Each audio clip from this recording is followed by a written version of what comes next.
할렐루야. 네, 우리 오예배 가운데 나오신 우리 성도님들 너무나 환영하고 축복합니다. 오늘 함께 나눌 말씀을 통해서 우리 성도님들께 주시는 하나님의 크신 은혜가 넘치기를 소망합니다. 요즘 뉴스에서 가장 뜨거운 화두 중에 하나가 바로 금값입니다. 맞죠? 네. 금 한 돈의 가격이 상상할 수 없을 만큼 치솟아서 이제 금을 사는 것뿐만 아니라 금을 구경하는 것조차 귀한 시대가 되었습니다. 그런 고민들도 하시더라고요. 5년 전에 금 한 돈을 30만 원 주고 사서 선물로 줬는데 지금 다시 그 선물 받은 대로 주려고 하니 금 한 돈에 80만 원, 90만 원인데 이거를 한 돈으로 줘야 되냐 아니면 30만 원어치 받은 만큼 줘야 되냐 이런 고민들도 많다고 하시더라고요. 이렇게 세상 화폐 가치가 흔들리고 불안할 때마다 사람들이 금으로 몰리는 이유는 단 하나입니다. 금은 시간이 흘러도 변하지 않고요. 그 가치를 끝까지 버텨내기 때문입니다. 그런데 이 비싸고 찬란한 이 정금 결코 하루아침에 뚝딱 만들어지는 것은 아니죠. 그렇기 때문에 더 귀한 걸 수도 있고요. 돌덩어리에 불과했던 이 금광석이 수십만 원을 호가하는 귀한 정금이 되기까지는 이 상상할 수 없을 만큼의 고통을 견뎌내야 합니다. 우리 영혼도 마찬가지입니다. 하나님께서 우리를 세상에서 가장 귀한 영적 정금으로 빚기를 원하시는데요. 그 과정에는 반드시 거쳐야 할 인내의 터널이 있습니다. 성령의 열매 중에 하나인 이 오래 참음은 인간관계뿐만 아니라 우리의 삶의 전 영역에서 필요합니다. 그렇기 때문에 예수님의 동생 또 야고보도 인내가 필요하다는 것을 알고 있었습니다. 이 야고보서를 기록할 당시에 성도들은 험난한 세상 한복판 가운데에서도 이 고통스러운 핍박을 받고 있었습니다. 인내의 터널을 지나야 한다는 것을 알고 있었기 때문에 이런 상황에 있던 성도들에게 야고보는 길이 참으라 라고 권면합니다. 예수 믿는 사람은 성령의 사람이기 때문에 길이 참고 인내하며 환경의 어려움을 극복해야 한다고 생각했기 때문에 이런 기록을 남겼습니다. 우리 7절 말씀 함께 읽어보겠습니다. 시작.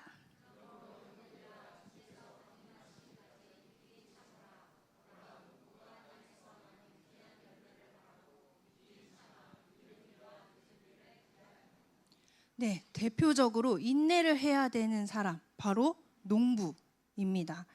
우리 농부가 농사를 잘 지으려면은 열매를 맺기까지 한참의 시간을 걸려야 하죠. 특별히 야고보는 이 말씀 가운데 우리가 인내하기 위해서는 원망이나 불평 같은 부정적인 삶의 태도를 버려야 한다라고 이야기를 합니다. 이스라엘에서 농부들이 파종하는 시기가 일반적으로는 10월이라고 해요. 그래서 이 파종 직후에 10월, 11월이 되면은 이제 비가 오기 시작합니다. 이게 우기가 시작되는 때인데요. 그래서 11월쯤 되면은 이른비가 내려요. 그럼 이른비는 흙을 부드럽게 하고 이 파종된 씨의 발화를 돕습니다. 그리고 이듬해 3월, 4월경쯤에 늦은 비가 오는데 이거는 수확을 돕는 비라고 합니다. 근데 문제는 이 11월부터 3월까지의 시간이에요. 이 시간에는 할 게 없는 거예요. 아무것도 할 게 없는 거죠. 가만히 기다리는 수밖에 없습니다. 이제 농사를 시작하려고 기다려야 되는 거죠. 그런데 이 시기에 술 마시고 도박하고 이웃과 싸우다가 패가망신하는 농부들이 있습니다. 지금은 이제 산업사회가 돼서 별로 이렇게 쉬는 시기가 없지만 옛날 우리 농경사회 시절만 되돌아본다 해도 이런 형상들을 종종 볼 수 있었습니다. 그런데 이 기다림의 시간을 어떻게 보내느냐에 따라서 삶의 질이 달라질 수 있다는 거죠. 오늘 말씀에서 야고보는 이른 비와 늦은 비가 내리는 이 팔레스타인, 이스라엘의 독특한 우기를 통해서 역사 속의 가장 두 사건을 생각하고 있었습니다. 그것은 바로 예수 그리스도의 초림과 재림의 사건입니다. 우리 8절 말씀 함께 읽어보도록 하겠습니다. 시작.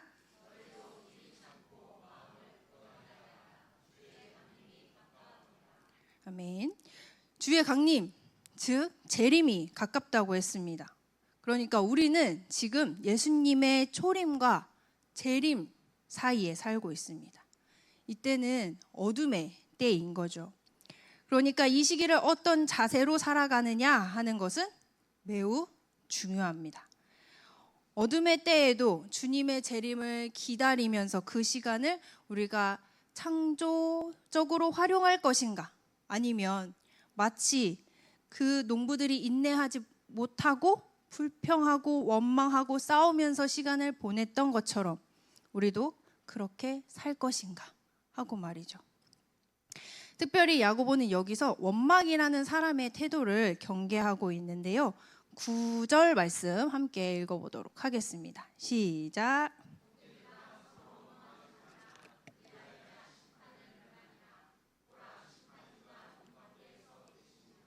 아멘. 이스라엘 백성이 이집트에서 하나님의 기적을 체험하고 광야로 나왔을 때 하나님은 축복의 가나안을 약속하셨습니다. 그런데 가나안을 향해 가는 그 발걸음 가운데 이스라엘 백성들이 제일 많이 한 것은 원망, 불평이었습니다. 그들이 자신 앞에 펼쳐질 그 가나안 땅을 바라보고 갔으면 비전을 향할 수 있었을 텐데 그들이 원망의 삶을 살았기 때문에 광야의 행진은 굉장히 지루하고 고통스러운 여행이 될 수밖에 없었습니다. 사람들을 다 보게 되면요, 누구에게나 인생의 우기가 있습니다. 비가 내리는 끈적끈적한 시간, 아무것도 할 수 없을 것 같은 시간. 그런데 그때라도 우리는 부정적인 삶의 태도에 빠지지 말고 주께서 우리를 위해서 준비하신 이 우기 건너편의 비전을 바라볼 수 있어야 하는 것입니다. 그래서 이 기다림의 시간을 창조의 시간으로 사용할 줄 알아야 하는 것인데요. 그렇다면 이 창조의 시간을 어떻게 사용할 수 있을까요? 우리 10절 말씀 함께 읽어보겠습니다. 시작.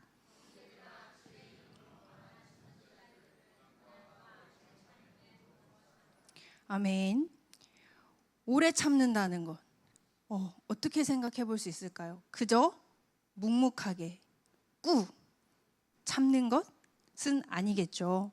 인내는 단순히 참는 것만을 의미하지 않습니다. 자신의 사명과 목표를 이루기 위해서 계속 나아가는 것이 진정한 인내입니다. 성경에는 수많은 인물들이 등장합니다. 그 중에서도 선지자라고 하는 사람들, 주의 이름으로 하나님의 말씀을 전하면서 고난을 당하면서 오래 참았던 사람들, 우리는 이 사람들을 본으로 삼아야 한다고 말씀하고 있는 것입니다. 슬픔과 상처와 아픔 때문에 그 자리에 털썩 주저앉아 있는 것이 아니라 장애물이 가로막아도 물러서지 않고 이 나의 사명을 감당하는 것, 그것이 바로 오래 참는 것이라는 거죠. 인내는 믿음의 한 형태입니다. 하나님을 신뢰하는 그 마음이 인내의 밑바탕에 이렇게 깔려 있어야 합니다. 그 믿음이 어떤 것이냐면 우리가 직면한 문제를 하나님이 해결해 주실 것이라는 믿음이 밑바탕에 깔려 있어야 하는 겁니다. 참고 인내하는 사람은 이제 어떤 오래 참아야 되는 상황이 발생했을 때 왜 나한테 이런 일이 일어났지? 라고 질문하는 것이 아니라 하나님은 이 상황에서 내가 무엇을 배우기를 원하시는 걸까? 라고 생각해야 되는 것입니다. 우리 성도님들도 잘 알고 있는 히브리서 11장 어떤 말씀이 있죠? 네, 믿음의 장이라고 합니다. 믿음의 선배들이 어떻게 인내하며 승리했는지를 한눈에 정리해서 볼 수 있는 믿음의 장이죠. 노아는 120년 동안 비가 오지 않는 수많은 나날을 쉼없이 방주를 지으면서 보냈고요. 아브라함은 아들을 얻기 위해서 하나님께서 약속하신 때로부터 25년을 기다려야 했습니다. 모세는 이집트를 나와서 이스라엘 백성을 이끌고 가나안을 향해 가는 동안 엄청난 원망을 들어야 했고요. 수많은 그리스도인들이 오래 참으면서 하나님의 뜻을 살아갔습니다. 고난이 와도 고통이 와도 하나님의 말씀을 증거했습니다. 그들은 어렵고 힘든 가운데에서도 달리고 또 달렸습니다. 성경적인 오래 참음은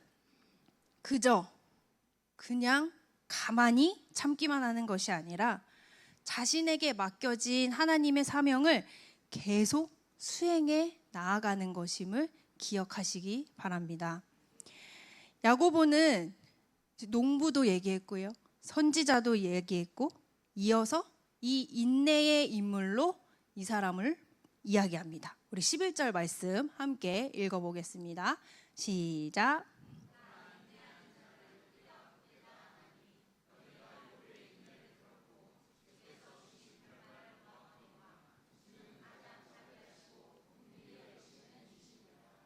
아멘. 우리가 잘 아는 대로 욥은 의인이었습니다. 성경은 그를 동방의 의인이라고 말합니다. 그런데도 그에게 고난이 찾아옵니다. 우리가 살다 보면은 내 잘못과는 상관없이 고난 당할 수 있는데 욥의 경우가 그러했습니다. 네, 우리 동양에 사는 이 동양 문화권에 사는 사람들은 인과응보 사상에 조금 익숙해져 있어요. 그래서 이런 경우를 받아들이기를 어려워하는 거죠. 까닭 없이 고난이 올 리가 없다. 내가 무언가 잘못했기 때문에 지금 이런 고난이 온 것이다 라고 말입니다. 욥의 친구들도 욥에게 와서 그렇게 말했죠. 네가 잘못한 거니까 네가 회개해라. 그럼 하나님이 용서해 주실 것이다. 그리고 그의 아내까지도 욥을 이해하지 못하고 저주했습니다. 그런 사람들을 만나면서 욥도 아마 이런 고난의 한복판에서 흔들리지 않았을까요? 내가 진짜로 뭘 잘못했나? 내가 뭘 잘못했기 때문에 이런 고난이 온 걸까? 하고 말이죠. 그런데도 욥은 하나님에 대한 그리고 인생에 대한 믿음을 포기하지 않았습니다. 우리 너무나 잘 알고 있는 말씀 욥기 23장 10절 말씀 함께 읽어보겠습니다.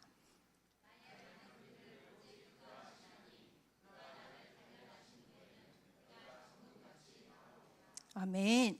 하나님이 이 시련의 한 과정을 통해서 장차 자신을 정금과 같은 이 보배로운 존재로 세워주실 줄 믿는다는 이 고백, 너무나 놀랍지 않습니까? 욥은 하나님을 믿었습니다. 인생의 역사하시는 하나님의 선하심을 믿었습니다. 그의 인생에 대한 축복된 이 마지막 결론을 믿은 것입니다. 지금은 고통일지 몰라도 이것이 결국은 하나님의 선하심을 드러내고야 말 것이다 라는 믿음이었습니다. 앞서 제가 금값에 대해서 이야기를 했는데요. 이 금이 되기 위해서는 3단계를 거쳐야 합니다. 먼저 광산에서 이 캐낸 거친 돌덩어리가 그냥 정말 순금, 이 정금이 되기 위해서 가장 먼저 거쳐야 하는 과정은 사정없이 으깨지고 부서지는 분쇄의 과정입니다. 이 거대한 맷돌 밑에서 흔적도 없이 가루가 되어야 되는 것이죠. 이때 돌덩어리한테 필요한 것은 부서짐을 받아들이는 인내입니다. 아니야, 나 안 깨질 거야, 나 그냥 이대로 살 거야 라고 하면 절대로 금이 될 수 없는 것이죠. 그럼 이 가루가 된 광석들은 이제 1000도가 넘는 뜨거운 용광로에 던져지게 됩니다. 이 밀려오는 엄청난 열기 속에서 온몸이 녹아내리는 고통을 겪게 되는 거죠. 이때 금 속에 섞여 있던, 그러니까 금광석 가운데 섞여 있던 잡다한 찌꺼기와 불순물들이 타버리거나 위로 둥둥둥 떠오르게 됩니다. 여기서 재련사의 눈은 오직 한 곳을 향하게 되는 거죠. 녹아내린 금 표면이 이 재련사의 얼굴이 거울처럼 맑게 비칠 때까지 그는 불의 온도를 낮추지 않고 계속해서 찌꺼기를 걸러냅니다. 이 과정에서 가장 중요한 것은 불꽃을 견디는 인내입니다. 만약 금이 뜨거움을 참지 못하고 도중에 용광로 밖으로 이렇게 뛰쳐나가 버리게 되면 그 금은 평생 불순물이 가득 섞인 잡금으로 남을 수밖에 없게 되는 것이죠. 인내는 한 번 참고 마는 것이 아니라 하나님의 때가 차기까지 불 속에서 계속 참는 것입니다. 이제 세 번째 용광로에서 나온 순수한 금은 마지막으로 수없이 망치질을 당합니다. 땡 하고 말이죠. 차가운 쇠망치로 때리고 두드릴 때마다 밀도가 단단해지고 비로소 재련사가 원하는 최고의 작품으로 완성하게 됩니다. 이 망치질의 시간은 우리 삶에 찾아오는 연속적인 시험과 훈련의 때를 말하는데요. 한 번 불을 통과했다고 끝나는 것이 아니라 삶의 매서운 이 타격이 계속될 때 우리는 또 낙심할 수밖에 없게 되죠. 그렇기 때문에 야고보서 1장 4절을 통해서 야고보는 이렇게 권면을 하는데요. 인내를 온전히 이루라. 이는 너희로 온전하고 구비하여 조금도 부족함이 없게 하려 함이라. 망치질을 참아내는 그 인내가 있을 때 우리의 믿음은 비바람에도 흔들리지 않는 단단한 명품 믿음이 되는 것입니다. 가볍게 휘둘리는 신앙이 아니라 세상의 어떤 유혹과 시험에도 끄떡없이 일어날 수 있는 묵직하고 단단한 영적 거장으로 빚어지게 되는 것이죠. 제가 이제 너무 졸린 시간이잖아요. 그죠? 너무 피곤한 이제 점심 드시고 너무 피곤하실 것 같아서 짧은 영상 하나를 준비했습니다. 우리 영상 한번 보고 이제 말씀 마무리하도록 하겠습니다. 네, 여기서 말하는 이렇게 얘기를 하죠. 인내를 달라고 기도하면 그냥 인내를 주실까요? 인내를 발휘할 수 있는 기회를 주실까요? 어떤 걸 주실 것 같으세요? 하나님께서 우리가 하나님 인내 오래 참음의 열매를 맺고 싶습니다 라고 기도했을 때 그래 오래 참아라 옛다 오래 참음 하고 이렇게 주실까요? 아니면 오래 참음을 발휘할 수 있는 그러면서도 하나님을 바라볼 수 있는 시간을 허락하실까요? 우리가 인내해야 할 순간이 있다면 이렇게 기도합니다. 하나님 바로 지금이군요. 제가 오래 참을 수 있는 시간이요. 제가 오래 참음을 발휘할 수 있는 시간이요. 하나님께서 저를 정금이 되게 하려고 이 인내하시게 하시는군요 라고 기도하면 되는 거죠. 사랑하는 우리 성도 여러분, 오늘 세상의 금값이 왜 이렇게 상상할 수 없을 만큼 비쌀까요? 그것은 온갖 불순물을 뺀 순도 99.9%를 만들기 위해 그 모진 깨어짐과 뜨거운 용광로와 아픈 망치질을 끝까지 인내하고 살아남은 존재이기 때문입니다. 인내는 단순히 무기력하게 고통을 겪는 시간이 아닙니다. 인내는 하나님이 나를 마침내 세상에서 가장 값진 정금으로 만드실 것을 믿고 소망하는 적극적인 기다림입니다. 지금 부서지는 아픔 속에 계신가요? 뜨거운 불길 속에 계신가요? 아니면 매서운 인생의 망치질에 신음하고 계신가요? 조금만 더 참으시길 바랍니다. 조금만 더 인내하시기를 바랍니다. 우리 성도님들의 눈물 어린 인내의 시간 끝에 하나님께서는 온 천하보다 귀하고 찬란하게 빛나는 하늘의 정금으로 우리 성도님들을 우뚝 세우실 것입니다. 그 영광의 날을 바라보면서 오늘도 믿음의 경주를 끝까지 인내로 달려가는 저와 우리 성도님들이 되시기를 축복합니다. 자, 같이 찬양하고 기도하기를 원하는데요. 네, 주가 보이신 생명의 길 찬양 아까도 하셨는데 욥의 고백을 담고 있습니다. 이 고백이 저와 우리 성도님들의 고백이 되기를 바라면서 함께 찬양하고 기도하겠습니다.